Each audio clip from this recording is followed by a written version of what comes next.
Francia, siglo XVII. En una pequeña ciudad llamada Loudun, las campanas del convento de las Ursulinas resuenan a lo lejos.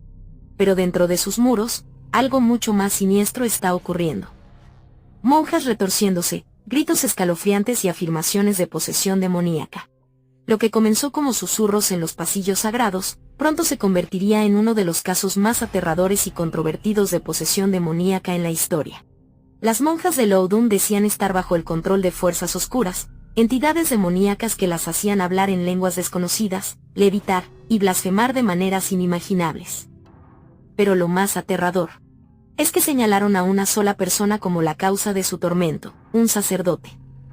El padre Urbain Grandier, un hombre con fama de carismático, pero también de arrogante. Se decía que había hecho un pacto con el mismísimo diablo. Las monjas afirmaban que Grandier había invocado a los demonios para atormentarlas. ¿Pero cómo un simple sacerdote terminó siendo acusado de algo tan diabólico? Los rumores de brujería no tardaron en volverse imposibles de ignorar. Los exorcismos comenzaron.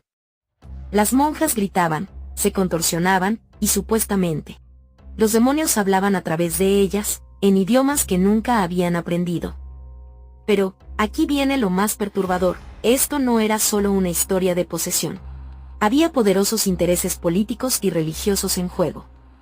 El cardenal Richelieu, uno de los hombres más poderosos de Francia, tenía sus ojos puestos en Loudun, y Grandier era un obstáculo para sus planes.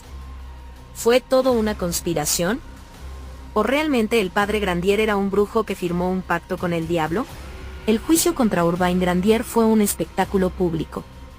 La gente acudía en masa para ver cómo las monjas, supuestamente poseídas, se retorcían y gritaban en los exorcismos. El sacerdote, desesperado, se defendía asegurando que era inocente, que todo era un complot en su contra. Pero el tribunal ya había tomado una decisión.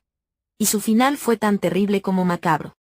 Urbain Grandier fue condenado a morir en la hoguera, acusado de brujería y de haber pactado con demonios. Su grito final se perdió en las llamas. ¿Pero fue realmente culpable?